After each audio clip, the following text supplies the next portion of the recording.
Hello mga kabady, nandito po tayo sa Pantihan Falls. Ayan, nakarating din tayo. Dito lang po yan sa may Maragondon, Cavite. Ayan po. Ayan, ang ganda rito.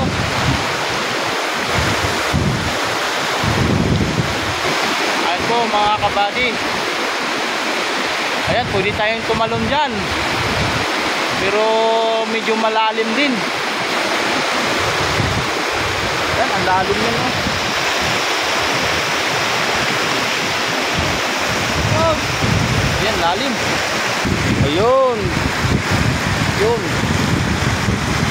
Ayan po. Ayan, maganda rito. Pupunta natin yun doon sa dulo. Ayan po.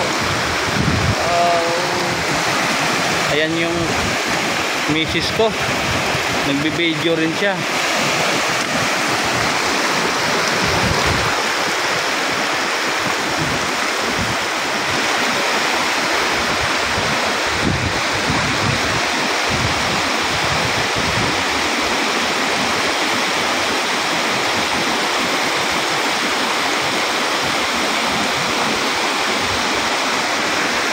Thank you for watching. Bye bye po.